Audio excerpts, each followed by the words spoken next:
पिछले साल की सबसे पॉपुलर फिल्म थी धुरंधर। बड़ी बात हुई फिल्म की, तारीफें हुई, आलोचना हुई, और अभी वो ठंडी भी नहीं पड़ी थी कि पार्ट 2 आ गया है। सोशल मीडिया पर इस फिल्म का बहुत शोर है, आप तक भी पहुंचा होगा। कोई गानों की तारीफ कर रहा है, कोई एक्टर्स की कर रहा है, कोई कहानी की भी। और हम भी देखा है धुरंधर फिर। लेकिन आज का ये पॉडकास्ट कोई रिव्यू नहीं है, हम करते भी नहीं। हम करेंगे किरदारों पर बात। फिल्म में कई किरदार हैं, कुछ सच्चे हैं, कुछ सच्चे किरदारों से इंस्पायर्ड हैं। लेकिन अब क्योंकि फिल्म में क्या सही है क्या फिक्शन, इसकी लाइन थोड़ी ब्लर है, तो हमने सोचा जाए कि पढ़ाकू नितिन में आज इसी पर बात हो, इस लाइन को थोड़ा क्लियर किया जाए। असल कहानी क्या है, किस हद तक ये इंस्पायर्ड है। हमारे मेहमान आज जो हैं सीनियर जर्नलिस्ट रहे हैं और अब तो बेस्ट सेलिंग ऑथर हैं अनिरुद्ध मित्रा। सालों साल से वो अंडरवर्ल्ड पर रिसर्च करते रहे हैं, भारत की नहीं बल्कि पाकिस्तान के भी। कोवर्ट ऑपरेशंस, इंटेलिजेंस एजेंसीज पर पढ़ना लिखना इनका शौक है और प्रोफेशन भी है। और मजेदार बात यह है कि इनकी किताब दिल्ली डायरेक्टिव्स का थीम भी धुरंधर से कई जगह हूबहू मिलता है। कैसे मिलता है ये भी उनसे पूछेंगे। बाकी पॉडकास्ट धुरंधर स्पेशल है ही, तो चिंता मत कीजिए, हम स्पॉयलर्स बिल्कुल नहीं देंगे, बस जानकारी देंगे। ठीक है, तो स्वागत करते हैं अपने गेस्ट का। आप सब्सक्राइब कर लीजिए हमारे चैनल को।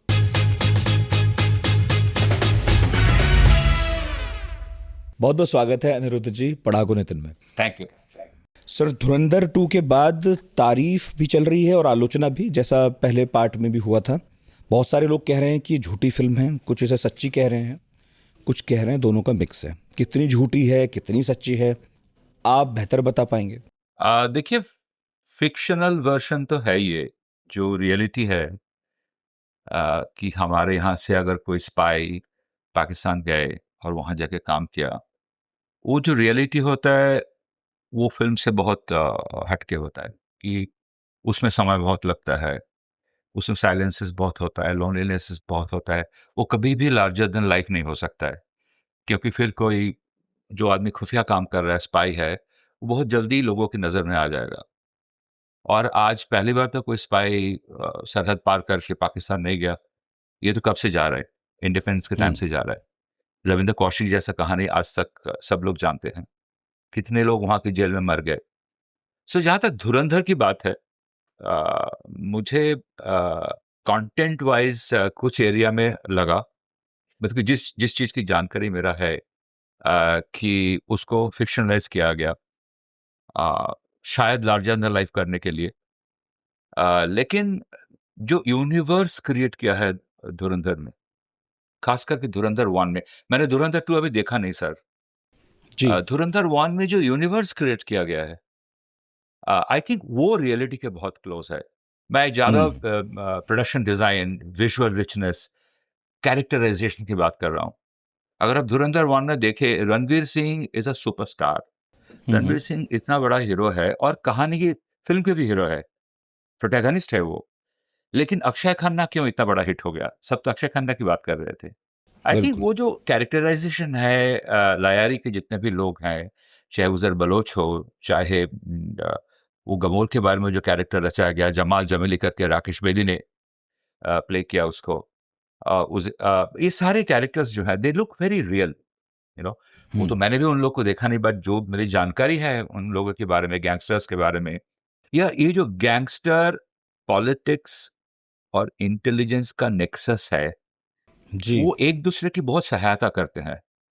ये लियारी से शायद शुरू हुआ था और पूरी पाकिस्तान में छा गया। तो वो जो इकोसिस्टम है, वो बहुत रियल है, जो हमने कभी किसी इंडियन फ़िल्म में आज तक देखा नहीं। तो मेरे लिए जो ये दुनिया मेरे लिए एक सब्जेक्ट रहा है, मुझे बहुत इंटरेस्ट है, बहुत पैशनेटली मैं पढ़ता हूँ या लिखता हूँ। मुझे वो इकोसिस्टम का जिस तरह दर्शाया गया, वो मुझे बहुत अच्छा लगा। एक्शन हो सकता है ज़रूरत से ज़्यादा हो। वो जो हाँ, स्ट्रिंग फिल्म है। खींचता है बॉडी के ऊपर से, वो 2 स्ट्रिंग उधर कम, 2 इधर ज़्यादा या कम। बट व्हाट इज़ रियली प्रेज़वर्दी मेरे लिए, कि जिस तरह उसको पोर्ट्रे किया गया है, यू नो, वो जो ब्रुटैलिटी है, वो जो रिलेशनशिप्स हैं एक-दूसरे की, बहुत अनहोली नेक्सस है ये एक। वो मुझे लगा कि बहुत ही प्रेज़वर्दी है। जी। अच्छा, और एक आप बात, आई एम सॉरी जी सर, जी can I add one more line sir? हाँ, और एक चीज जो मेरे को लगा कि देखिए, फिल्म जो है उसमें आपको थोड़ा ग्लैमर रखना ही पड़ेगा, क्योंकि उसके हाँ। अपने कमर्शियल नीड्स होता है। और दूसरा चीज क्या है, जिस घटना को अंजाम देने में हो सकता है आपको 5 साल लगे, 10 साल लगे, वो कहानी आप 3 घंटे, 3.5 घंटे में बोल रहे हैं। तो इसलिए टाइमलाइन को बहुत कंप्रेस किया जाता है, यू नो। हम्म। और जो हमारे हीरो है वो mostly is a composite of too many characters. जी। हम्म। हाँ, तो उस हिसाब से देखा जाए तो थोड़ा झूठ तो होगा ही होगा वो कहानी तो को है। बोलने के लिए। सर, आपकी किताब में भी एक किरदार है एनएसडी का, और जी धुरंधर में भी है जी एनएसए का। अजय सान्याल नाम का किरदार है, एनएसए है ना? जी जी इन दोनों जी। के ही किरदार किस हद तक हमारे जो एनएसए हैं जी डोभाल, उनसे इंस्पायर्ड लगते हैं आपको? जहाँ तक धुरंधर की बात है, वहाँ पे सान्याल का जो कैरेक्टर है जो माधवल ने प्ले किया है, वो मुझे सिर्फ यही लगता है कि फिल्म के लिए बहुत सारा चीज एक एनएसए से कराया गया, जो शायद एनएसए उस तरह ऑपरेट नहीं करते हम्म। कहीं फील्ड में जाके या जितनी बात कर रहे हैं। हम्म। मैं श्योर नहीं हूं कि एनएसए के साथ हमजा की कभी कोई बात होगी या नहीं, मतलब कि जिसको आपने जेल से निकाला। जी। लेकिन मेरे किताब में एक पर्टिकुलरली ऑपरेटिव है आरएनएडब्ल्यू का, जिसके साथ नेशनल सिक्योरिटी डायरेक्टर की बहुत सारी बातचीत होता रहता है। और बेसिकली कहानी के शुरू में होता है, जब उसको ऑपरेशन में डाल दिया जाता है, उसके बाद उनके बीच में कभी कोई संपर्क नहीं होता है, क्योंकि हम्म। ये जो ग्राउंड लेवल पे जाके ऑपरेट करते हैं, ये नॉर्मली अपने पर ही होते हैं। इनके साथ किसी का और कोई टच नहीं रहता है। इन लोग को ओके। काफी टाइम रिकॉर्ड से नाम इरेज कर दिया जाता है, ताकि चेन को तोड़ना बहुत आसान हो, ताकि अगर वो पकड़ा जाए, उससे कभी आंच सरकार के ऊपर नहीं आना चाहिए कि गवर्नमेंट ऑफ इंडिया का आदमी है। बहुत हम्म। इजी होना चाहिए कि उसको 1 सेकंड के लिए डिसमिस हम कर दे, हम तो जानते ही नहीं इसको। अब वो इस प्रोफेशन की, इस जिंदगी की, इस दुनिया की सबसे कड़वी सच है। आ, तो फर्क अगर मेरी किताब और फिल्म के अंदर किया जाए, जहां जी। तक नेशनल सिक्योरिटी एडवाइजर की बात है, दोनों ही रियल लाइफ से इंस्पायर्ड है, उसमें तो कोई डाउट है ही नहीं। पर मैंने कोशिश यही किया कि मेरी इतने साल की जो भी जानकारी हो, मैं उसको कितनी सच्चाई के साथ कहानी बोल सकूं। बिल्कुल।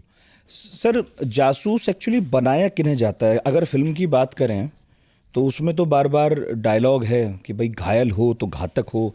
तो ऐसा लगता है जैसे कोई अपनी रियल लाइफ में किसी बात से पीड़ित है, उसकी ज़िंदगी में कोई दर्द है, तो आप उसे एक डायरेक्शन दे सकते हो। लेकिन आपने इतना काम किया है और हमने भी थोड़ा बहुत जो पढ़ा है, तो ये सच्चाई तो नहीं लगती। मगर फिर भी कुछ पॉइंट्स तो होते ही होंगे जिन पे वो खरा उतरता होगा कि भाई इसे स्पाई बनाया जा सकता है। वो क्या है?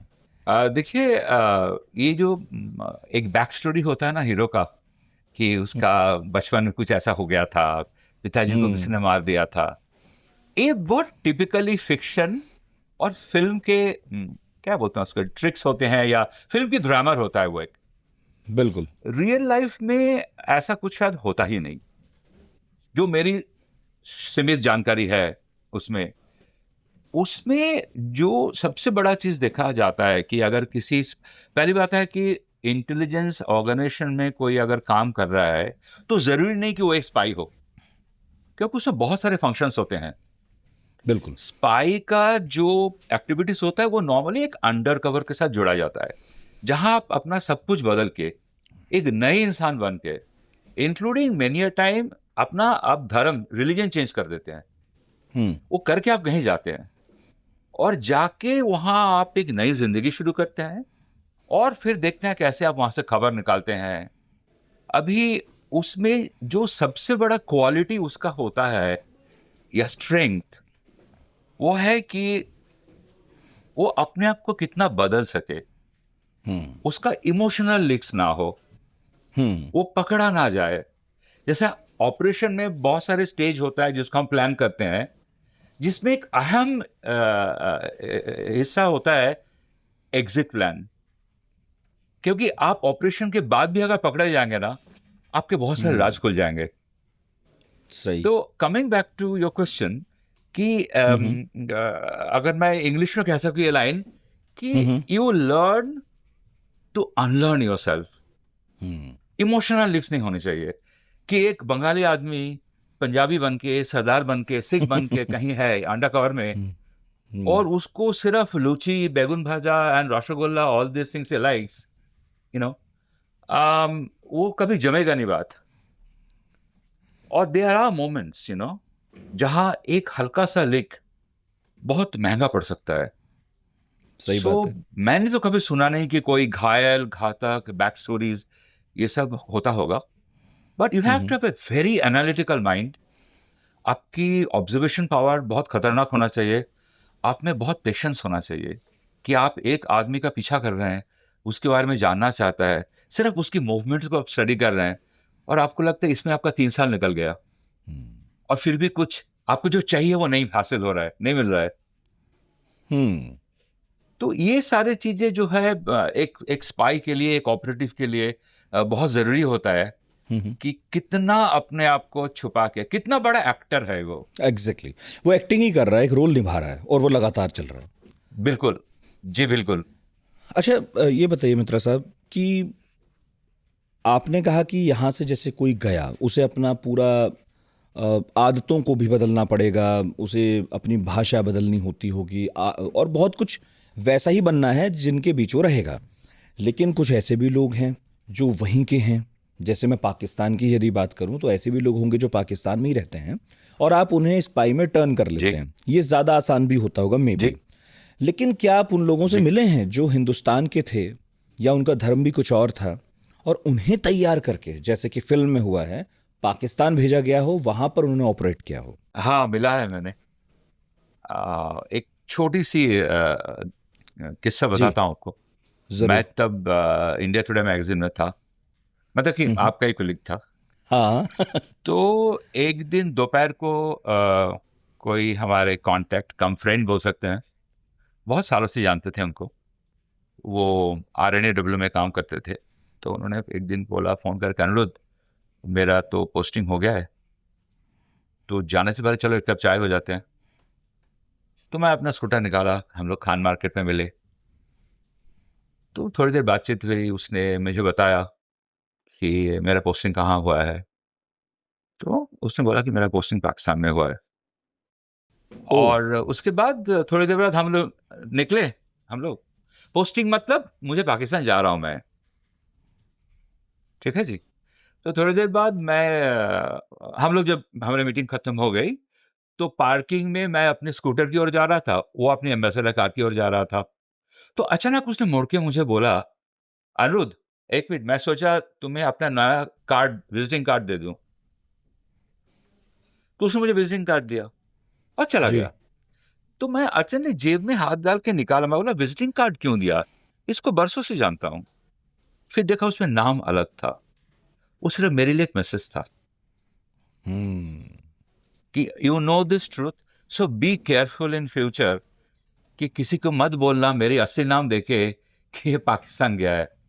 तो ऐसे कुछ घटनाएं और हैं जिनको मैं बाद में मिला, और ये पता था कि वो शायद अहमदाबाद या कहीं पोस्टेड है, लेकिन बहुत साल बाद बताया कि नहीं, मैं तो कराची में था, इस्लामाबाद में था, रावलपिंडी में था। तो ऐसे लोगों के साथ बातचीत होने का मौका मिला, और वो एक अलग ही दुनिया में रहते हैं। आपको मतलब कि उनके एक स्किल होता है बातों को छुपाने के लिए, डॉज कर जाने के लिए, और आपको पता नहीं चलेगा वो क्या सच बोल रहे हैं, क्या झूठ बोल रहे हैं, कब, किसको। अपने ही फैमिली वाले से जो उनके सबसे नज़दीकी होता है ज़िंदगी में, उनके साथ भी उनको झूठ के साथ बहुत खिलवाड़ करना पड़ता है। एक कहावत है सर इस प्रोफ़ेशन में कि he lies for a living because he is a spy. बहुत झूठ की ज़िंदगी होता है ये। पर ये कौन लोग हैं सर जो घर से, परिवार से, देश से, दोस्तों से दूर रहना, एक अलग पहचान के साथ मंजूर कर लेते हैं। जैसे कोई पाकिस्तान का ही आदमी है, हिंदुस्तान के लिए जासूसी कर ले, वो तो कोई बहुत बड़ी बात नहीं है भाई, रहता तो वो अपने ही इकोसिस्टम में है। या हिंदुस्तान में कोई बहुत सारे लोग मिल जाते हैं जो पाकिस्तान के लिए जासूसी करते पकड़े जाते हैं। मगर यहाँ से वहाँ जाने वाले, और मुझे भरोसा है कि वहाँ से भी यहाँ आते होंगे जिनमें से कुछ को हम पकड़ नहीं पाते होंगे, ये कैसे तय होता है? ये कौन लोग हैं? मैं इसलिए पूछ रहा हूँ बार बार क्योंकि अभी जो फिल्म आई है उससे जासूसी की दुनिया को समझने की बहुत लोगों में उत्सुकता बढ़ी है। तो लोगों को लग रहा है कि पता नहीं कौन लोग जाते होंगे। अब धुरंधर का हीरो तो इसलिए जा रहा है क्योंकि एक नाइंसाफ़ी हो गई, जैसा हमने अभी बात की। मगर वो कौन लोग हैं? वो कैसे तय कर लेते हैं कि हम चले जाते हैं और घर में झूठ भी बोल देते हैं कि बात तो नहीं हो पाएगी, इतने दिन के लिए बाहर जा रहा हूँ? देखिए, धुरंधर में हमने जिस कैरेक्टर को देखा, जिसको हमजा का, जिसको जेल से निकाला, उसका कोई बैक स्टोरी था, उसको भेजा गया। मेरे किताब में भी है कि आदित्य सिंह जो है, जो RNW में काम करता था, उसको जब बोला गया था कि तुम्हें अमेरिका और कनाडा के मिशन में जाना है, तो उसने पंजाब से ऐसे 4 लड़कों को निकाला और जिनको उसने बहुत पहले ही भेज दिया। उसने यूके की किसी जेल में कई साल पहले कुछ लड़कों को प्लांट करके रखा था, कभी काम आ जाए।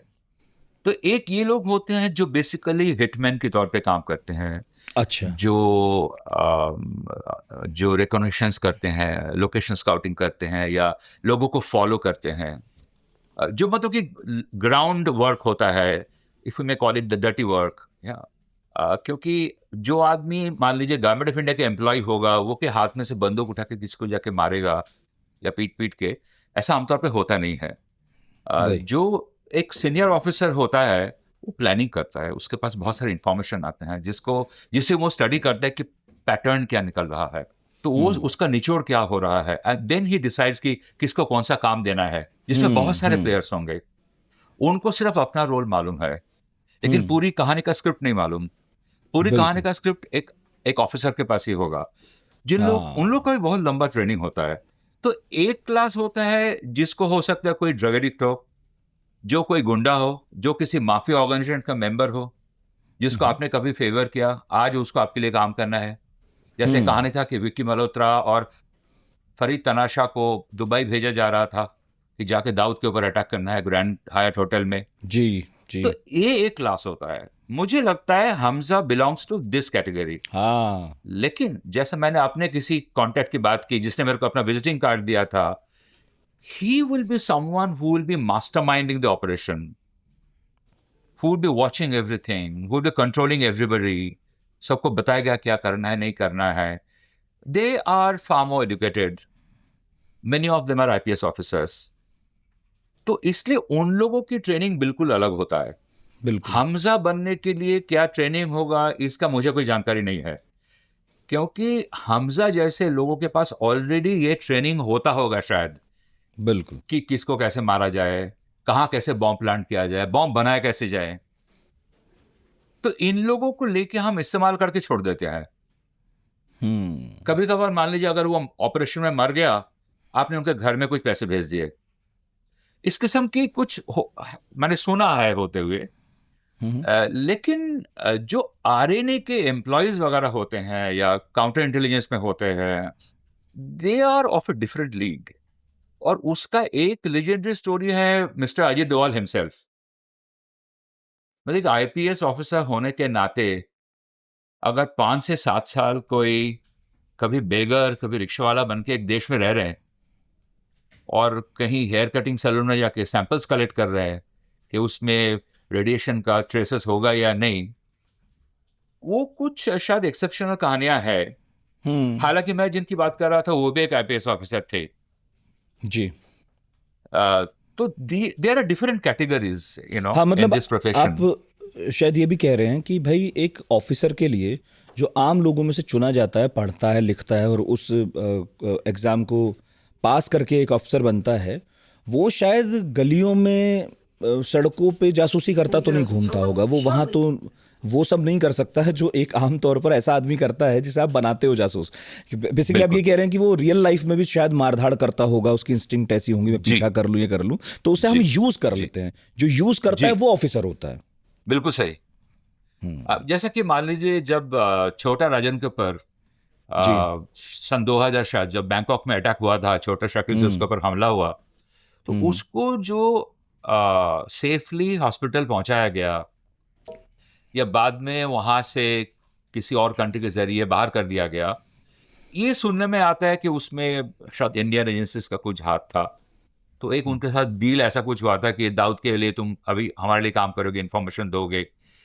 ये दुनिया भर में बहुत होता है कि जो अंडरवर्ल्ड के लोग होते हैं, या जो स्मगलिंग वगैरह दुनिया की ड्रग कटल्स के लोग होते हैं, क्राइम सिंडिकेट्स होते हैं, ये एक्चुअली सब आपस में मिलकर काम करते हैं।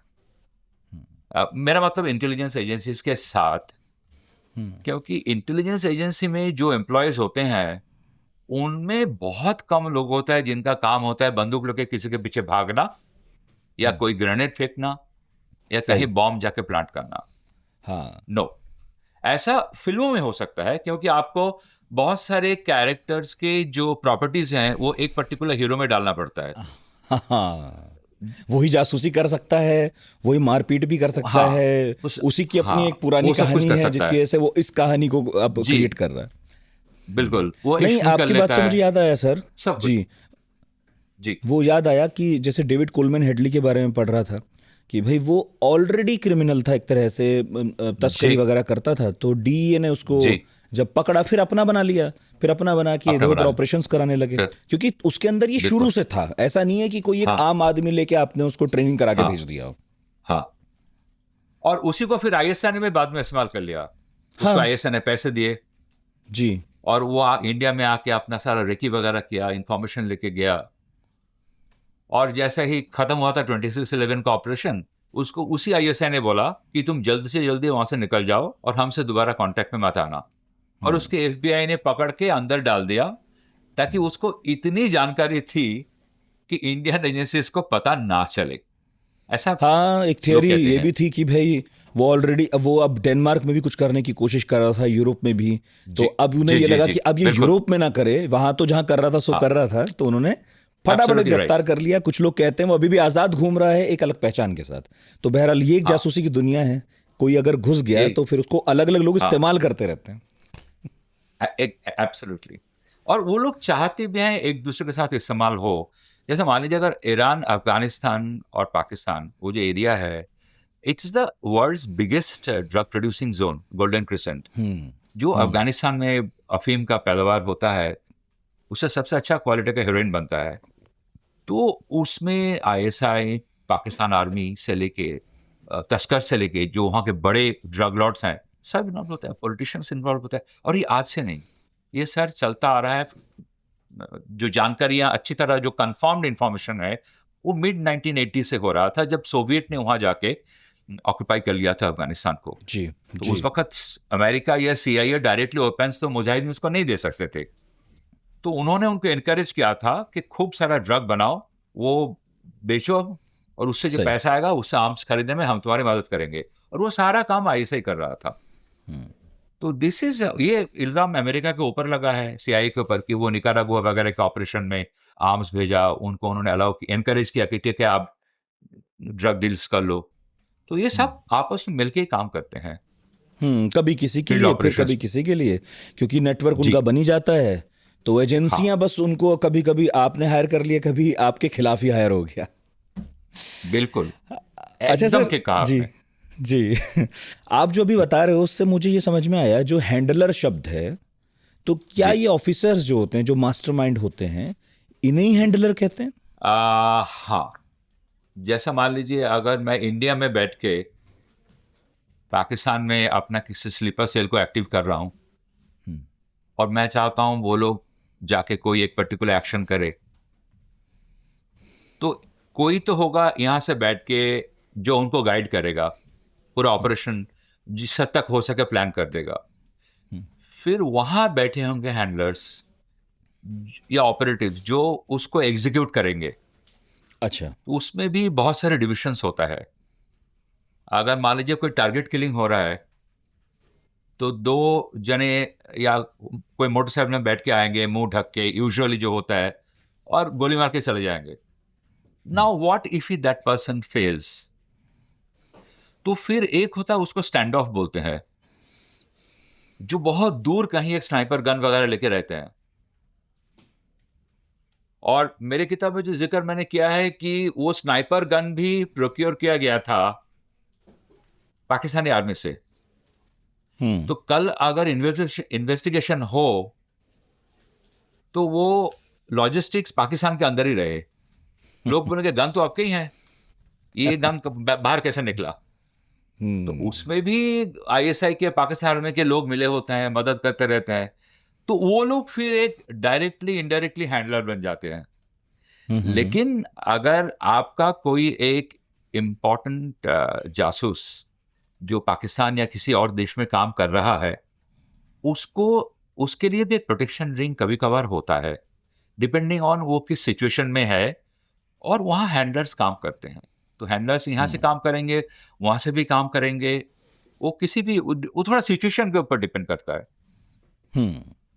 सर, आपकी जो किताब है उसकी शुरुआत 14 फरवरी 2019 से हुई है, पुलवामा अटैक्स, फिर जी, बालाकोट है। तो सच्ची जी, घटनाओं के इर्द गिर्द आप एक फिक्शन बुनते हैं उसमें। धुरंधर में जी, भी यही हुआ है, दोनों ही पार्ट्स में ज़्यादातर असली किरदारों के इर्द गिर्द एक कहानी बुनी गई है। मतलब किरदार असली हैं पर कहानी थोड़ा 19-20 चलती है। कहीं कहीं तो नाम वैसे सच्चे भी हैं, जैसे उज़ैर बलोच का नाम उसमें है, रहमान का है, और ज़हूर मिस्त्री जी। का नाम भी लिया गया है। एसपी हाँ, असलम चौधरी भी हैं, जिनके जी, बारे में जी, अब तो बहुत सारी बातें हम सबको पता हैं, जी, पॉडकास्ट जी, बहुत जी, सारे आ गए हैं। जी, कई जगह नाम सच्चे भी नहीं हैं, जैसे जरदारी हाँ, जरवारी हैं उसमें, और हाँ, अभी इस वाले में तो नवाज शरीफ भी दिखने को मिलेंगे। हम्म, तो कोई स्टोरी टेलर या फिल्म मेकर ऐसा क्यों करता है? क्योंकि इस तरह करने से तो कई बार ये होता है ना कि जनता फैक्ट और फिक्शन में फ़र्क नहीं समझ पाती, कंफ्यूज हो जाती है, और उसके बाद फिर जो कहानियाँ समाज में चलती हैं, उन्हें नहीं मालूम होता है, वो जो कहानी सुना रहे हैं जनता को, जो ये कंज्यूम करके आई है, कि वो क्या सही बात कह रहे हैं, क्या दरअसल उसमें गलत बात थी, झूठी बात थी। तो ये एक तरह का संकट नहीं है फैक्ट और फिक्शन को मिक्स होने का? देखिए, संकट जरूर होता है, इसमें कोई दो राय नहीं है। नाम इसलिए बदलना पड़ता है ताकि लाइबलस ना हो जाए, आपके ऊपर कोई केस ना कर दे।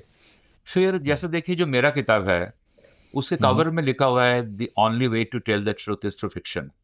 क्योंकि इस किस्म की कहानी को अगर हम नॉन फिक्शन बताएंगे, किताब बिकेगा ज्यादा, लेकिन मेरे ऊपर ऑफिशियल सीक्रेट्स का केस भी हो सकता है एक्ट में। तो कहने का मतलब है कि बहुत सारी कंपल्शंस होती हैं। जी। मुझे लगता है कि ऑडियंस या रीडर्स जो हैं, पाठक जो हैं, उनके लिए कहानी हम किस तरह बोल रहे हैं, कितनी सच्चाई और कितनी अंडरस्टैंडिंग के साथ, इस दुनिया की अंडरस्टैंडिंग के साथ, फिर मुझे लगता है उनके लिए प्रॉब्लम कम होगा। मैं धुरंधर और मेरी किताब में तुलना नहीं कर रहा हूं, लेकिन जो अब तक जितने भी रिव्यू मेरे किताब के बारे में हुआ है, उस सभी लोगों ने, मेरे ख्याल से 100% लोगों ने यही कहा है कि this reads nothing, this reads like a non fiction. और मेरे पब्लिशर जो है वो नॉन फिक्शन पब्लिशर है। तो उन्होंने बोला था कि अनिरुद्ध, फिक्शन हम पब्लिश नहीं कर सकते। मैं बोला एक बार पढ़ के देख लीजिए। तो उन्होंने पढ़ने के बाद तुरंत डिसीजन लिया कि नहीं, हम तो इस किताब को छोड़ेंगे नहीं। तो वैसे मेरे ख्याल आपको से बधाई है सर, सुबह सुबह आपकी किताब बेस्ट सेलर हो गई है। हाँ, सॉरी, थोड़ा इको हुआ, और एक मैं बार कह रहा बताएंगे हूँ, प्लीज। अच्छा, मैं कह रहा हूँ आपको आपको बहुत बहुत बधाई सर, वैसे आपकी किताब बेस्ट बहुत सेलर शुक्रिया। चल रही है। हाँ, थैंक यू सो मच। तो इसलिए आई थिंक हम जब कहानी लिखते हैं, हमें देखना पड़ेगा कि हम उसमें कितनी सच्चाई रहे। अब देखिए, मैं जब किताब लिख रहा हूँ, मैं ये तो सोच के नहीं लिख रहा हूँ कि ये अगर फिल्म बनेगा तो रणवीर सिंह आएगा, शाहरुख खान आएंगे, कौन आएंगे, फिर उनको लाने से क्या बदलाव लानी पड़ेगी। मेरे लिए वो कंपल्शन है ही नहीं। मैं सही। इस सब्जेक्ट का फैन हूँ पिछले 40 साल से, जब से जर्नलिज्म शुरू किया था। और आज जाके लिखने का ज़्यादा मौका मिला है, क्योंकि किताब आपको बहुत दूर तक लेके जा सकते हैं।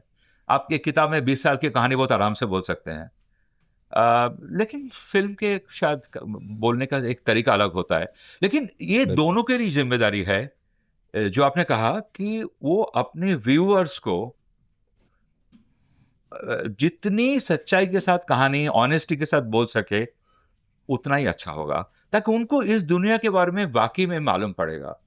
आप फ़र्क देखिए, अगर हम हॉलीवुड के साथ करें, वहाँ पे रिसर्च बहुत होता है, और रिसर्च का मतलब खाली ये नहीं कि आपने अखबार में क्या पढ़ा, पब्लिक डोमेन में इंफॉर्मेशन बहुत कम होता है, तो उसके डीप में जाने के लिए आपको बहुत लोगों से मिलना पड़ेगा, including operatives from other countries. इसके लिए समय लगता है। तो मेरे किताब अभी मार्केट में आया होगा, लेकिन इसमें जो कैरेक्टर्स हैं, इसमें कुछ को तो मैं बहुत पहले से जानता हूँ, या उनके जो इक्विवेलेंट है उनको जानता था। तो एटलीस्ट उनका काम करने का जो तरीका है, वो कैसे सोचते हैं, उसके बारे में थोड़ा सा जानकारी था, जो चंद दिनों की रिसर्च में हासिल करना मुश्किल है। बिल्कुल। अब तो पता नहीं मैं आप आपकी जो कह रहे हैं ना कि किताब, जी जी जी, नहीं, मैं कह रहा हूँ, I hope I am trying to answer your question.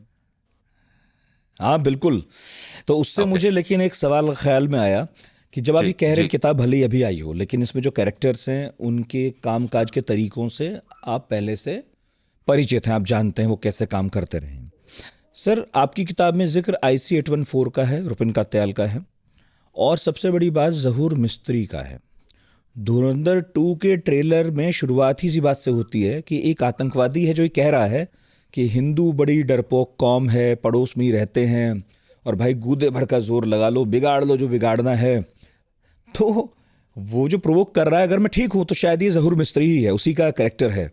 तो अब जो आएगी, धुरंधर 2 आई है, आपने देखी नहीं, मैंने देख ली है, मैं नहीं चाहता कि उसकी कहानी बताऊं यहाँ पर। तो लोग जाएंगे देखेंगे, उसमें ज़हूर मिस्त्री है। मैं आपसे समझना चाहता हूँ उसकी असली कहानी क्या है। देखिए, ज़हूर मिस्त्री का तो कैसे उसको मारा गया, इसका एकदम विविड डिटेल्स के साथ मेरी किताब में लिखा गया। और हम्म। और बहुत सारे कैरेक्टर जिनको पाकिस्तान में मारा गया, चाहे बशीर अहमद पीर हो, सैयद खालिद रज़ा हो, हरविंदर सिंह संधू रिंदा हो, सबका। ज़हूर मिस्त्री पे आते हैं। ज़हूर मिस्त्री जो हाईजैकर्स थे IC-814 के, उनमें थे। वो शुरू से जैश ए मोहम्मद के साथ जुड़ा हुआ था। वो मसूद अच्छा। अजहर का बहुत क्लोज भी था। अच्छा, जब वहाँ पे गवर्नमेंट ऑफ इंडिया के तरफ से जो लोग नेगोशिएट करने के लिए गए थे, हम सबको मालूम है कि उनमें से IB के अजीत डोभाल भी थे, ठीक है? So that was 1999। हम्म। तो नेगोशिएशंस जी के दौरान जो मैंने सुना है कि ये जो रुपिन कटियाल का गला काटा था ज़हूर मिस्त्री ने, उसको ये लोग डॉक्टर बुलाते थे, क्योंकि वो मशहूर था स्कैल्पेल से गला काटने के लिए। अच्छा। तो ऐसा सुनने में आता है कि जब नेगोशिएटर से अंदर कुछ बातचीत हो रहा था, तो वहाँ हाईजैकर्स कुछ डरा रहे थे पैसेंजर्स को। तो उनको बोला गया था कि देखो हम लोग तो आपस में बात कर ही रहे हैं, आप इनको क्यों पैनिक में डाल रहे हो? हम्म। और उसमें शायद यही सुना था कि रुपिन कटियाल ने भी शायद कोई एक लाइन ऐड किया था, कुछ बोला था। तो ज़हूर मिस्त्री ने पकड़ के एक चाकू निकाल के उसका गला काट दिया था और पूछा था कि आप देखना कितना पैनिक होता है। हम्म। सो इमीडिएटली नेगोशिएटर्स जो थे वो चुप हो गए थे। For a second they didn't know कैसे प्रोसीड करें, क्योंकि ये लोग हैं, ये 4 लोग और लोगों को मार देंगे। हम्म। अब देखिए क्या अजीब इत्तेफाक है, उससे 21 साल बाद हम्म। फरवरी 2022 में जी जब एक आदमी जिसका नाम था पाकिस्तान में ज- जाहिद अखुंड, क्लिफ्टन एरिया में रहता था, जी। सारे आर्मी के बड़े ऑफिसर्स रहते हैं, VIP एरिया, दाऊद इब्राहिम भी रहते हैं, व्हाइट हाउस में। वहां पे जाहिद अखुंड एक बढ़िया सा अपार्टमेंट पे रहते थे। वो गाड़ी चला के अपने दुकान पे जा रहे थे, क्रिसेंट फर्नीचर्स, जो ईस्ट कराची के अख्तर कॉलोनी में। तो गाड़ी से उतरते हैं तो एक मोटरसाइकिल आता है, उसमें 2 बंदे बैठे हुए हैं। जी। तो जो पिलियन राइडर थे वो उतर के जहूर, वो गाड़ी से जो उतरा उसको जाके पूछते हैं, तुम जहूर इब्राहिम मिस्त्री हो ना? तो वो थोड़ा घबरा गया कि मेरा असली नाम इसको कैसे मालूम, हाँ और ये अच्छा। मुंह ढका हुआ है। ओके। इतने में गन निकाल के उसकी छाती में रख के उसने मार दिया ओके। और भगदड़ मच गई, और ये लोग बाइक में बैठ के भाग गए वहां से और सीधा गए उसी चोर बाजार में जहां से ये बाइक खरीदा गया था, ताकि मिनटों में उसको डिसमेंटल कर दिया जाएगा, कोई प्रूफ नहीं रहेगा। ये घटना जब घटी तब देश के नेशनल सिक्योरिटी एडवाइजर है अजीत डोभाल, हम्म। और उसके बाद एक इंसिडेंट्स होता गया। हम्म। अब इसकी बहुत सारी कहानियां हैं, थियोरीज हैं कि डोवाल साहब का बहुत साल का रिसर्च था। He was always a very active person, very hmm. Hands on, he leads by example. लेकिन इसके मतलब ये नहीं कि डोवाल साहब कहीं मैदान में उतर जाएंगे एक बंदूक लेके, not at all. I think he is more of a policy maker, खास करके एनएसए तो बनने के स्टेक्स बहुत बाद। हाई है ना इस तरह से, कि ऑफ भाई आप कोर्स, ऑफ मैदान में कोर्स, उतर ऑफ जाओगे कोर्स, और कहीं पकड़े और फंस गए बिल्कुल। थोड़ा बहुत भी, वो कोई तो उसकी मुसीबत कोई बड़ी उसकी है। कोई जरूरत ही नहीं है। जरूरत ही नहीं आई है। थिंक जो ब्रॉड पॉलिसी एक तय किया जाता है, जो मुझे लगा थोड़ा सा रिसर्च करने के बाद, लोगों से बातचीत करने के बाद, कि शायद 2014 में जब वो नेशनल सिक्योरिटी एडवाइजर उनको अपॉइंट किया गया, तो एक हम्म। पैराडाइम शिफ्ट यही हुआ था कि अब हमें थोड़ा विजिबल होना चाहिए, थोड़ा दुनिया को बताया जाए, देश के लोगों को भी बताया जाए। मैं थोड़ा पैराफ्रेजिंग कर रहा हूं यहाँ पे, कि बदला हम्म। कैसे लिया जाता है, पीपल शुड नो। क्योंकि देखिए, इंटेलिजेंस एजेंसीज की जो ऑपरेशन होती हैं, वो बताने के लिए नहीं होता है। उसका बिल्कुल। काम होता है घटना घटने से पहले उसको कैसे रोक दिया जाए, सुर्खियां बनने से पहले उसको रोक दिया बनने जाए। तो बिल्कुल। Intelligence agencies are known more by the failures, not the successes. Hmm. होना वैसा ही चाहिए। लेकिन शायद जो लीडर्स हैं, उनको लगा कि नहीं भाई, थोड़ा बताया करो हम्म। कि ये सरकार थोड़ी ज्यादा मचो है। हम्म। और खाली मचो नहीं है। I think a lot of things, maybe national security advisor या बाकी जो इंटेलिजेंस एजेंसीज के हेड्स हैं या सीनियर ऑफिसर्स हैं, वो कुछ करना चाहते थे जो हो नहीं पा रहा था। आई थिंक वो होने लगा। और हम्म। जो रिकॉर्ड्स में दिखता है, उसके मुताबिक 2014 के बाद या 2020 के बाद कम हम्म। से कम 50-60 लोग जो है उनको न्यूट्रलाइज किया गया है। जी। उसमें बहुत सारे स्पेकुलेशंस है कि हॉस्पिटल रिकॉर्ड बता रहे हैं कि ल्यूकियामिया से मारा गया। हम्म। लेकिन फैमिलीज जो हैं वो बहुत ही कन्विक्शन के साथ क्लेम कर रहे हैं कि नहीं, उनको पॉइजन किया गया था। And there are many such cases, you know. और मेरे किताब में कुछ इंसिडेंट्स कनाडा में हुआ, एक न्यूयॉर्क में फेल्ड ऑपरेशन हुआ, उसका भी डिटेल्स है। तो ज़्यादा विजिबल हो गए हम लोग मेरे ख्याल से पहले से। हम्म। और जिसमें ज़हूर मिस्त्री हो या बशीर अहमद पीर हो, सईद खालिद रज़ा हो, ये सब लोग बहुत साल से पाकिस्तान में इनको पनाह दिया गया, या वो पाकिस्तानी है और उन्होंने बहुत सारा नुकसान पहुंचाया था। हम्म। तो ये जो पॉलिटिकल रैली में बोला गया था कि घर में घुस के मारेंगे या घर में घुस के मारे हैं, I think these are basically manifestation of that. जो घटनाएं बहुत सारे घटी हैं। बिल्कुल। तो उससे आप एक आइडिया लगा सकते हो कि भाई हमने कहा था तो देखिए किया है। ऐसा ही एक करेक्टर और है सर आपकी किताब में, हरविंदर सिंह रिंदा। जी। खालिस्तानी टेररिस्ट है, आईएसआई से लिंक है, और इस नाम का एक असल टेररिस्ट भी है। बिटवीन जिन्होंने हाँ, फिल्में देखी बताऊं कि ऐसा ही हाँ, किरदार फिल्म में भी है, धुरंधर में है, आगे 2 में। हाँ, हाँ, हाँ। मैंने सिर्फ जो टेररिस्ट के नाम से, और जी। एक बीच में मीडिएटर थे जो कनिष्का बॉम्बिंग में इन्वॉल्व थे, हाँ। रिपुदमन सिंह मलिक। मैं ये चाप से 5 नाम रियल रखा है। बाकी हम्म। सब ऑफ कोर्स मेरे जो है they are more fictitious characters. Rinda is a very unique case, क्योंकि रिंदा वो जो टेरर फंडिंग होता है ना, उसका एकदम, हम्म। जिसे आप बोलते हैं epitome of that. Rinda Pakistan में बैठ के ड्रग भेजता था, हेरोइन भेजता था लैटिन अमेरिकन कंट्रीज में, खास करके मेक्सिको में। और मेक्सिको से वो ड्रग फिर जो वेस्टर्न कंट्रीज के कंज्यूमर्स हैं वहां बेचा जाता था। तो रिंदा को जो पैसे आने थे, उसमें से एक हिस्सा जाता था निज्जर को फंड करने के लिए। अच्छा। उसमें से पैसा न्यूयॉर्क वगैरह में भी गया है, जो इस किस्म के ऑर्गेनाइजेशंस को आज चला रहे हैं, जो वहाँ के यूथ को बहुत भड़काने की कोशिश कर रहे हैं खालिस्तान के नाम से। और इनकी ये जो एक्टिविटीज़ हैं, चाहे वो गुरपतवंत सिंह पन्नून हो, चाहे वो हरदीप सिंह निज्जर हो, इसकी बहुत सारी डिटेल्स के साथ जो डोसियर बनता है, वो बार-बार कनाडा, अमेरिका, पाकिस्तान, अलग-अलग गवर्नमेंट को भेजा गया कि भाई ये खाली प्लम्बर नहीं है, ये खाली गुरुद्वारे में जाके गाना नहीं गाता है, रिलीजियस सॉन्ग्स। इसके ये सारे कारनामे है। ये कितने बार कौन से कंट्री गया, किस किस से मिला, कितने बार आईएसआई के लोगों से मिला बैंकॉक में, ये सारे डिटेल्स बहुत बार पहुंचाया गया था।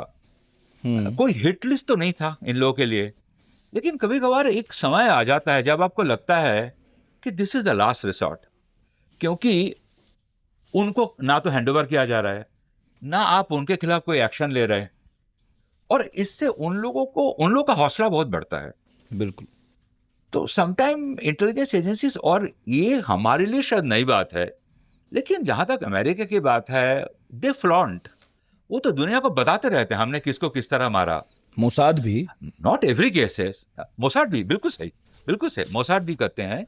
हमें केजीबी के बारे में मालूम, जो आज एफएसबी है, एमएसएस जो चाइनीज है उनके बारे में तो हमें मालूम नहीं पड़ता है, लेकिन हम अगर वही थ्रेड्स को कनेक्ट करना शुरू करें तो हमको बहुत सारा एक पैटर्न दिखने को लग जाएगा।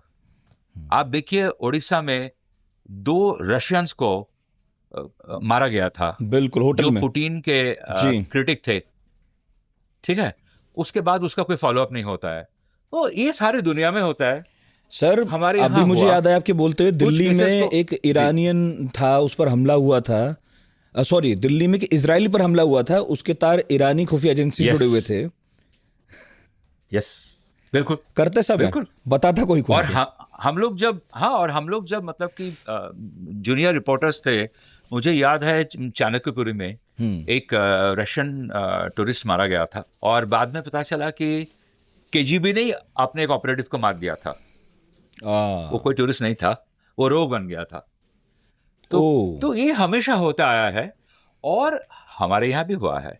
देखिए, राजीव गांधी जब प्राइम मिनिस्टर थे, तो मैंने सुना था कि आरएनएडब्ल्यू में एक डिवीजन खोला गया था जिसका नाम था J for jackal, J division.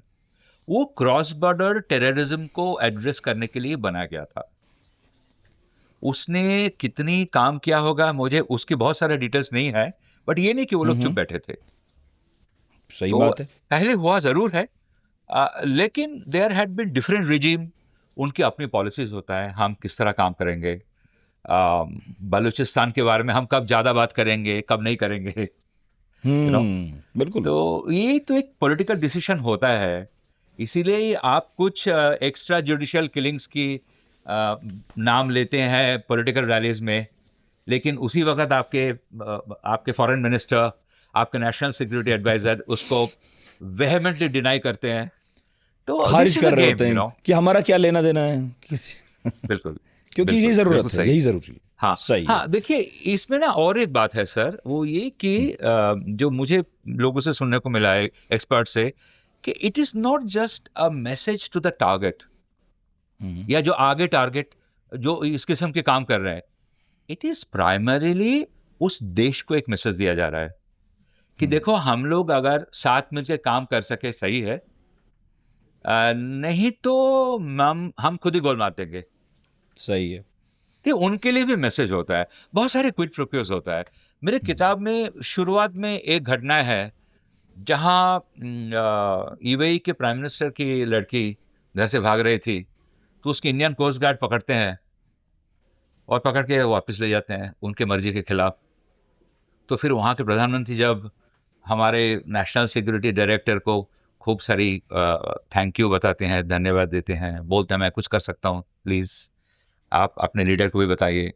तो वो बोलते हैं ऐसा कुछ नहीं है, ये तो कर सकते हैं एक दूसरे के लिए, कभी ज़रूरत पड़ेगा मैं आपसे मदद मांग लूँगा। और बाद में उन्हीं से मदद मांगा जाता है कि ये जो ऑपरेशंस होंगे हमारे, उसकी फंडिंग आपके यहाँ से होगा। अब उसमें उनका हाउस ऑफ साउथ जो है, उन लोग का पर्सनल एंगल जुड़ा हुआ है, क्योंकि ऐसे बहुत सारे टेरर ऑर्गेनाइजेशंस हैं जिनके साथ आईएसआई की डायरेक्ट लिंक है, जिनके साथ हिजबुल्लाह की लिंक है, जहां उनको लगता है कि ऐसे फैमिलीज के मेंबर्स को अगर आप अगवा कर सकते हैं, किडनैप कर सकते हैं, उनसे कितनी पैसे लिया जा सकते हैं। तो इसमें जियोपॉलिटिक्स के साथ साथ इस किस्म की पर्सनल एंगल भी जुड़ा हुआ होता है। वही आपने कहा ना कि एक दूसरे की मदद लेना, बिल्कुल। तो ये गेम बहुत एक दूसरे की मदद लेना होता है। अच्छा, लेते हैं जी। एक और है, दाऊद इब्राहिम का जिक्र आया है फिल्म में जी फाइनली, और ये इंतजार बहुत लोगों को फर्स्ट पार्ट से जी था कि कब दिखाएंगे दाऊद को। तो ये तो मैं बता दूं कि पार्ट जी 2 में दाऊद हैं, जिन्होंने देखा है उन्होंने देखा है। हम्म। अब मुझे हाँ, पार्ट पूछना टू की सारी आपसे कहानी ये सुन है लिया कि मैंने। हम, जी जी। अच्छा अच्छा अच्छा, सुन ली ना आपने? हाँ, देखी नहीं है बस। नहीं बट तब सॉरी, कैरी ऑन तो प्लीज। भी जी, तो ये है कि दाऊद जिंदा है, दुबई में है, फिर कराची में है, और हम बहुत सालों से देखते रहे वो क्लिफ्टन में रहता है, वाइट हाउस में रहता है। कुछ लोगों ने जो बताया कि भाई वो किस तरह से रहता है, कौन उसका काम देखता है, अब उसके काम किस तरह बंट चुके हैं। कुछ कह रहे हैं वो बीमार है, कई बार उसके घर पे डॉक्टर्स का आना जाना लगा रहता है।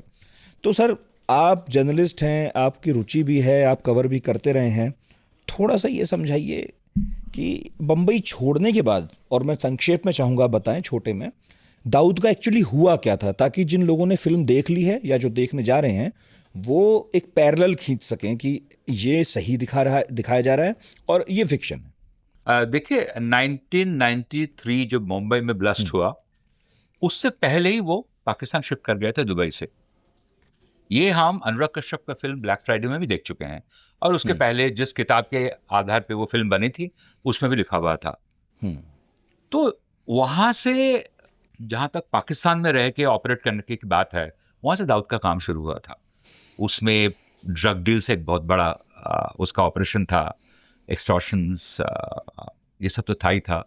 उसका जो पैसा है उसने दुबई में बहुत इन्वेस्ट करके रखा है। Is a big money launderer. और जहां तक अगर उसको प्रोटेक्शन दिया पाकिस्तान ने, तो उसने जो पाकिस्तान में लोगों की काला धन है उसको उसने बहुत सफ़ेद किया। दुबई के रियल एस्टेट इंडस्ट्रीज में या बाकी जगह, दुबई में या सऊदी अरबिया में या वेस्ट एशियन कंट्रीज में, जो रियल एस्टेट इंडस्ट्रीज है उसमें खूब सारा द बिलियंस ऑफ डॉलर्स जो हैं वो पाकिस्तान के लोगों के लगे हुए हैं। इन कंट्रीज लाइक इंडोनेशिया मैंने सुना है, मलेशिया, थाईलैंड, बहुत सारी जगह वो ये सब मनी लॉन्डर किया हुआ है। ये उसका है ही है हमेशा। This is he has been doing, there has been a lot of arm supplying through his contacts to other terror organisations. ये उसका होता रहा हमेशा। उसकी जो इंटरनेशनल कॉन्टैक्ट्स है उसके जरिए पाकिस्तान के जो टेरर आउटफिट्स है उनको वेपन्स मिलता रहा, क्योंकि आईएसआई डायरेक्टली सामने नहीं आना चाहता है। कोई भी नहीं करता है, वो किसी और से काम कराने की कोशिश करता है। तो उसका ये जो क्विड प्रो क्यो लेना देना जो है, एक्सचेंज ऑफ प्रोग्राम, लाइक जहां तक पाकिस्तान गवर्नमेंट की बात है, जी, वो हमेशा होता रहा। और पाकिस्तान गवर्नमेंट क्यों नहीं करेगा? क्योंकि पाकिस्तान गवर्नमेंट ने उसको प्रोटेक्ट करके रखा है।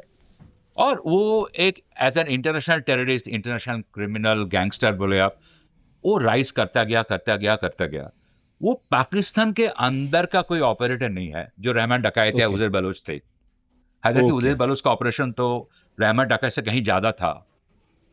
बिल्कुल। इसीलिए आप देखिए कि जब दाऊद के भाई नूरा को रहमान डकायत ने मारा था, दाऊद खास कुछ कर नहीं पाया था, क्योंकि Rehman Dakait is a local muscle man, muscle power.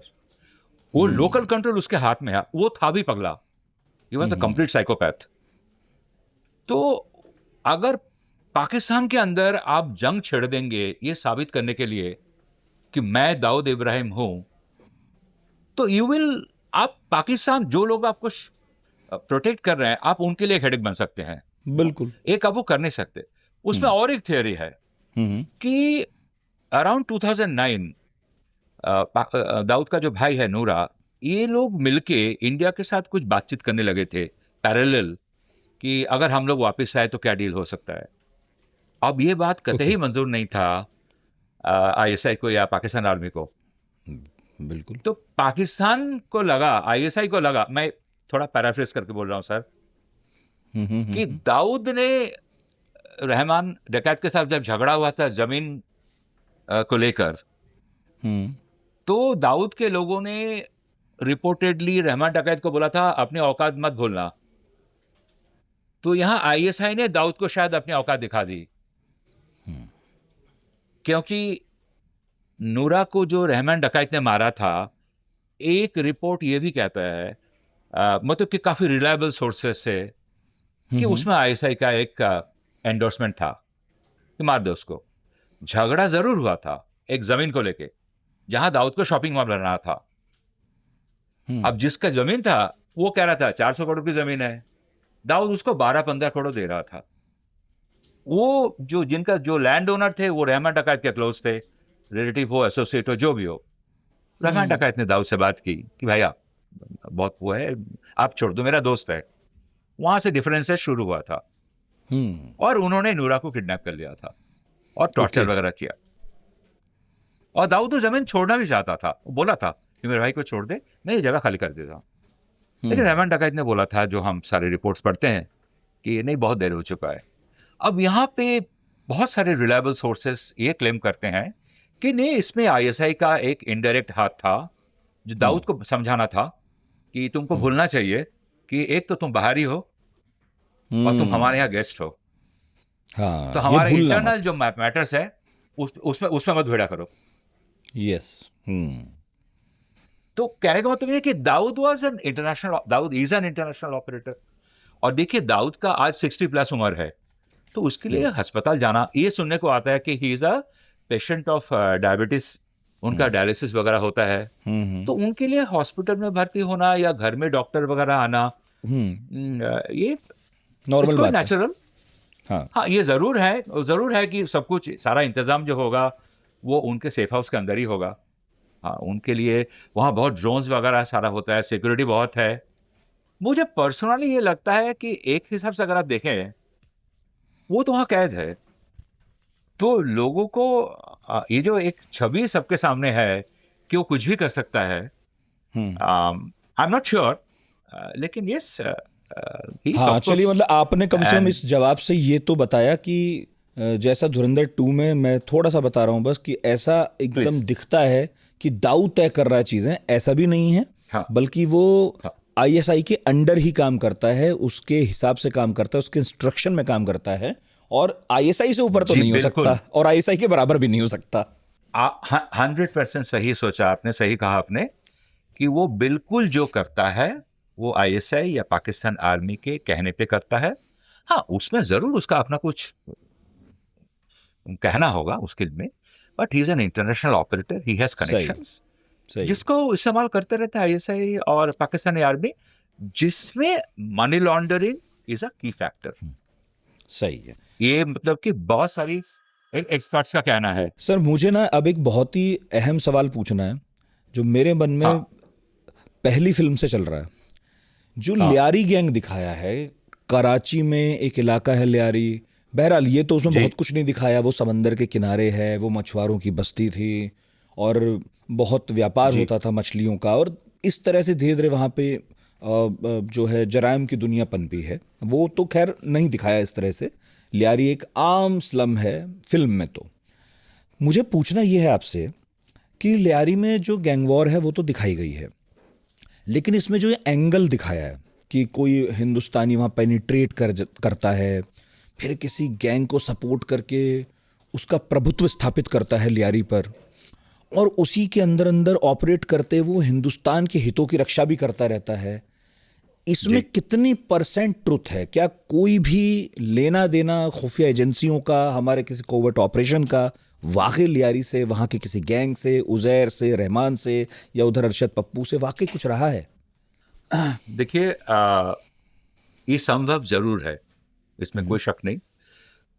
लेयरी एक बहुत इम्पोर्टेंट जगह है कराची के अंदर, क्योंकि वहाँ क्राइम जिस तरह वहाँ वह शुरू हुआ, खास करके मिड 80s के बाद, क्योंकि वहाँ ये जो अफगान मुजाहिदीन के हाथ में वेपन्स आए थे, उसका आना, वो जो ड्रग डील की मैंने आपको बात किया, वहाँ से धीरे धीरे आता गया और 2000 के बाद बहुत बढ़ गया। वहाँ भूखमरी बहुत थी, लोग बहुत गरीब थे। वहाँ पे इथनिकली दो कैंप में थोड़ा बहुत बटा हुआ था कि एक तरफ बलोच लोग हैं, सिंध है, बिल्कुल। और बिल्कुल। दूसरी तरफ जो हैं वो उर्दू बोलने वाले लोग हैं, जो लोकल्स हैं एकदम। जी। तो दो कैंप वहाँ था, चाहे वो इथनिकली डिवाइड अप करें और क्राइम सिंडिकेट्स को भी अगर देखें, तो वो दो कैंप में बटा हुआ था। तो ऐसे, और उसके साथ इंटेलिजेंस का भी एक कनेक्शन था।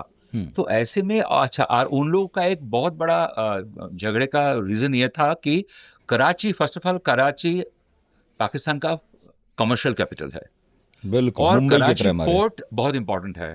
हाँ, मुंबई की तरह वो पोर्ट, वहाँ का जो लेबर यूनियन है वो किसके कंट्रोल में रहेगा, हम्म। ये बहुत बड़ा एक झगड़ा का हिस्सा था, जिसके लिए अरशद पप्पू ने उज़ैर बलोच के फादर को जिस झगड़े में मार दिया था, और बाद में उज़ैर बलोच ने अरशद पप्पू को मारा और उसके सर को लेकर फुटबॉल खेला। हाँ, इसी में बस तो मैं ऐड कर दूं, जैसे वहाँ बहुत लोगों को नहीं पता कि उज़ैर और रहमान कोई भाई नहीं थे, जैसा फिल्म में दिखाया है। नो नो नो, हाँ, यस। उनका ये सुनने में आता है कि वो दूर के रिश्ते में थे, और उज़ैर के जो पिताजी मामू बिल्कुल। मामा फैजू, वो रहमान के साथ काम करते थे, और अरशद पप्पू के पिताजी हाजी लालू, और ये अलग हो गए थे। जब अलग जी। हो गए थे, क्यों? क्योंकि रहमान डकैत हिस्सा मांगना शुरू किया था, बोला था मैं खाली काम नहीं कर रहा हूं तुम्हारे पास, मुझे प्रॉफिट शेयरिंग चाहिए। उस बात से अलग हो गए थे।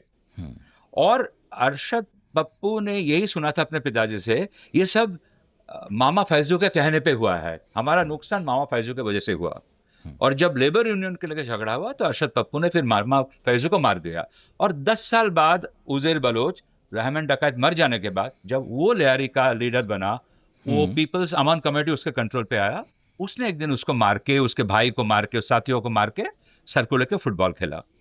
मैं थोड़ा बहक गया आपके कहानी पे, नहीं, बिल्कुल क्वेश्चन नहीं, पे बहके वापस नहीं आता आप, हूँ। ये बहुत इंपॉर्टेंट था, मैं ओके, पूछने भी वाला था आगे चल के, अच्छा वो ओके, यहीं आ गया। अच्छा, अच्छा, लेकिन मेरा हमेशा जी। ये मानना है, जैसे ही मैंने धुरंधर देखा, Hamza will be a composite of so many characters. Yes. मेरी जो जानकारी है उसमें कोई इंडियन ऑपरेटिव या कोई इंडियन रहमान डकैत के कितना नज़दीक हुआ था, या वो जमाल जमेली उसके नज़दीक हुआ था कि नहीं, इसका मैं पुष्टि नहीं कर सकता। लेकिन कहानी जो है बिल्कुल प्लॉजिबल लगता है।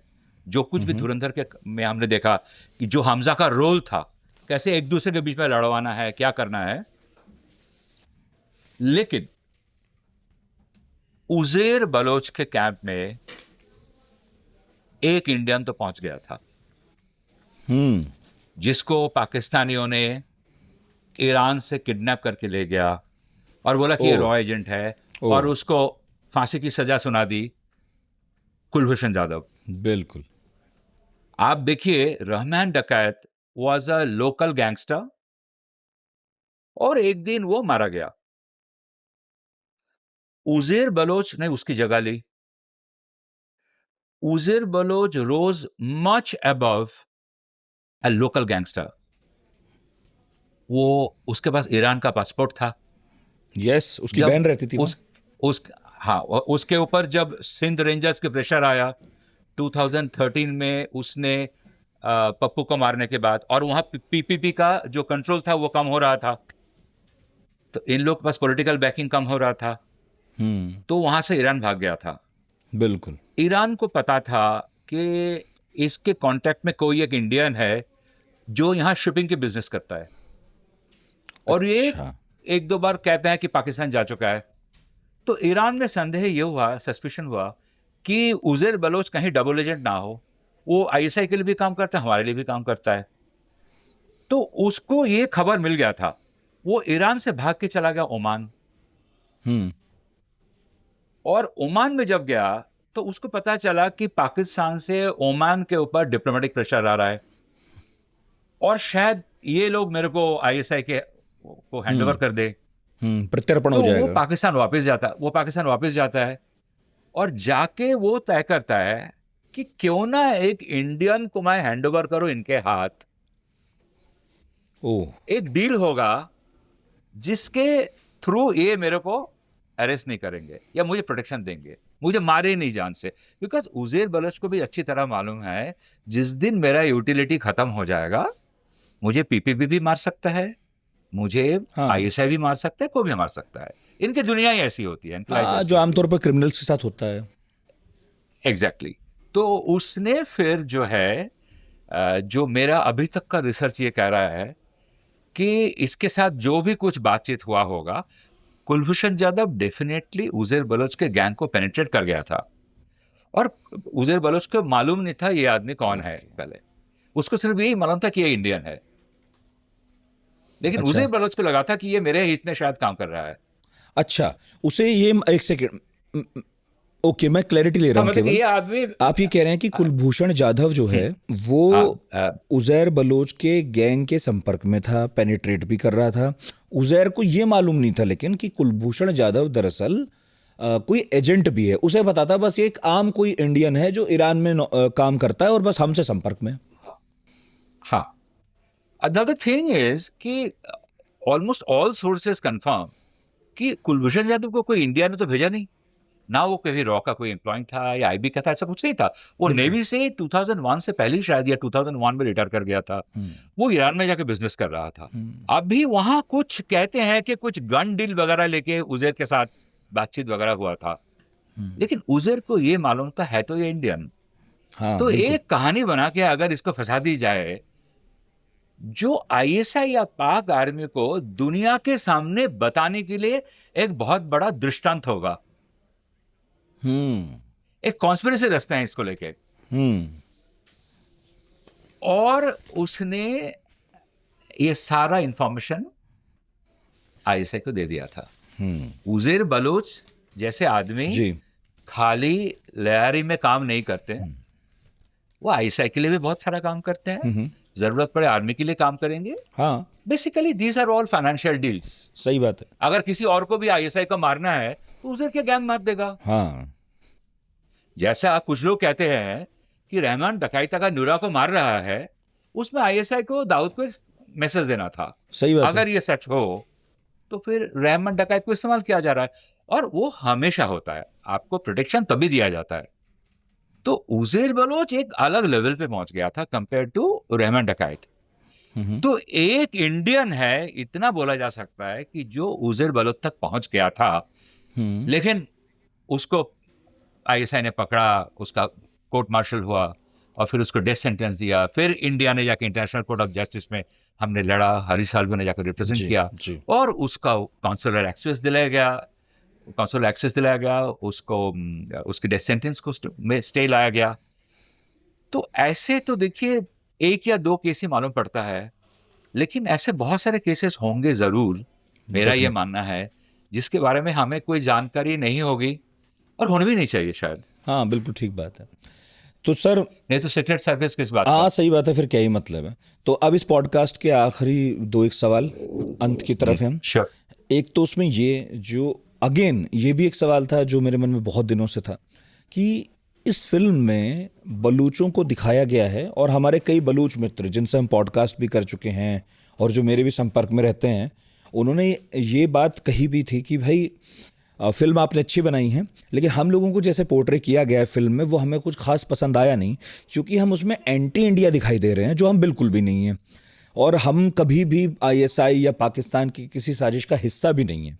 फिल्म में दिखाया यह गया है कि हथियार सप्लाई हुए जिससे 26/11 हुआ अल्टीमेटली। क्या एक तरफ हम ये मानते हैं, जानते हैं, खुद बलूच आवाज़ें हैं जो कहती हैं कि हम एंटी इंडिया काम बिल्कुल नहीं करते, उल्टा हमें तो पाकिस्तान की सरकारों से और आईएसआई से दिक्कत है क्योंकि वो दमन करते हैं हमारा। तो एक तरफ सर फिल्म दिखा रही है कि बलूच हेल्प कर रहे हैं इंडिया के खिलाफ ऑपरेशंस में, दूसरी तरफ खुद बलूच कहते हैं कि भाई हम कभी ये सब नहीं करते हैं, और हमें भी विश्वास करना पड़ता है क्योंकि वो दरअसल बहुत विजिबली लड़ रहे हैं पाकिस्तान से। तो ऐसा कैसे संभव है? आपको क्या लग रहा है, क्या हुआ है, ये क्या घालमेल है? देखिए, रहमान डकैत या उजैर बलोच, ये जो दो बलोच को हमने देखा, दे वर हार्डकोर क्रिमिनल्स। उनको कोई बलूचिस्तान की लिबरेशन के लिए उनको कोई लड़ाई नहीं लड़ना था।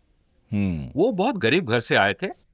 उन्होंने, हर माफिया का जो कहानी होता है कि तुमने मेरा हक छीना या मुझे मेरी हक मिली नहीं, मैं तुमसे छीन लूंगा, पावर का इस्तेमाल करते हुए, डरा धमका के, टेरर क्रिएट करते हुए। लेकिन जो बलूचिस्तान की जो आर्मी है या बलूचिस्तान लिबरेशन फोर्स है, जो ऑर्गेनाइजेशन हैं जो पाकिस्तान के साथ जिनकी लड़ाई चल रही है, आज नहीं, डिकेड्स, दशकों से चल रहा है, उनके साथ रहमान डकैत या उजैर बलोच का तो कोई संपर्क है ही नहीं, बिल्कुल नहीं है। हाँ, बस तो वो बलोच है, इसलिए इतना ही है। अगर बिल्कुल नहीं है, तो अगर बलोच को ये लगता है कि हम एक तरफ जो है पाकिस्तान से हमारे राय है, आईएसआई के साथ, पाकिस्तान आर्मी के साथ जो हमारी इतनी दमन कर रहे हैं, उनको बिल्कुल सोचना सही है। They are not anti India, बिल्कुल नहीं है वो। पाकिस्तान ने तो यहाँ तक इल्ज़ाम ये लगाया कि इंडिया से बलूचिस्तान को मदद मिला, लेकिन फिल्म में हमने सिर्फ रहमान डकायत को देखा, उज़ैर बलोच को देखा, अरशद पप्पू को देखा, बाकी कैरेक्टर्स को देखा, बाबू बलोच को देखा। तो वो दे वर नथिंग बट क्रिमिनल्स। उनका काम था सर वो फिर एक्सटॉर्शन, बस गैम्बलिंग। मैं टोक कर पूछ रहा हूँ क्योंकि अब समय कम बचा है। बात तो जी, बहुत जी। इंटरेस्टिंग हो रही है, आप आमने सामने होते तो और मज़ा आता। जी। मैं ये समझना चाह रहा हूँ फिर वो जो हथियारों की थियरी है कि बलूचों से मिले आतंकवादियों को और फिर उन्होंने 26/11 किया, ये हथियार जो हैं क्या वाकई बलूचिस्तान से आए थे? हो सकता है देखिए, उन्हें पता भी ना हो कि इनका क्या होना है। हाँ, देखिए हो सकता है। एक तो बात है, आपने जो कहा कि हो सकता है, उन्हें पता नहीं कि इसको किस तरह इस्तेमाल किया जाएगा, नंबर 1। नंबर 2, बलूच के अंदर भी बहुत सारे ग्रुप्स हैं, बहुत जी। सारे अलग-अलग ग्रुप्स हैं जिनके आपस में कभी-कभार बनती नहीं है। मुझे कभी-कभार आश्चर्य ये लगता है कि इतने साल हो गए, आज तक बलोच को सक्सेस क्यों नहीं मिला? बलोच को तो एक समय था जब रशिया से सारा मदद मिलता था। इराक से वेपन आया था, इस्लामाबाद के इराक के एम्बेसी के अंदर था, और इस्लामाबाद के अंदर बहुत बड़ा कू होना था। लेकिन बलोच का ही कोई लीडर था जिसने जुल्फिकार अली भुट्टो को फोन करके बोला था कि बताओ हमें क्या मिलेगा, तुमको एक खतरनाक खबर देने जा रहा हूं, तुम बच जाओगे।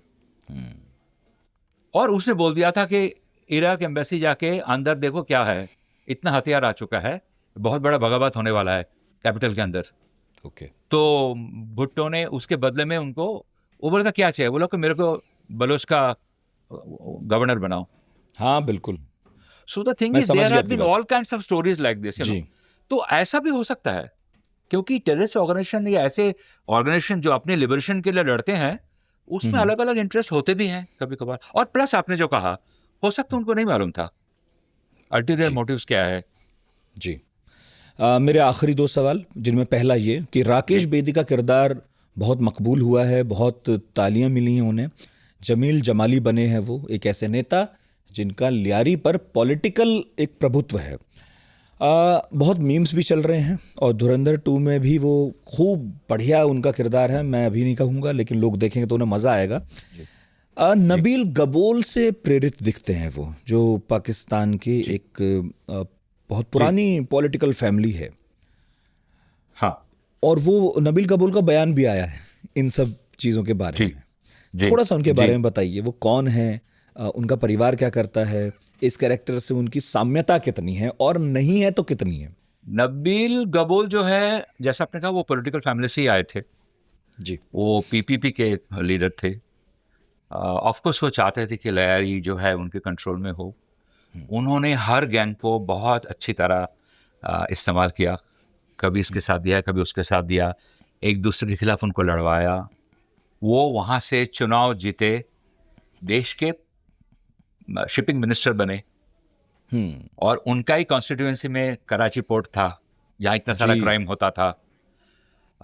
बिल्कुल जो जमाल जमीली की कैरेक्टर है जिसको राकेश बेदी ने खूब निभाया, वो नबील गबोल के ऊपर है।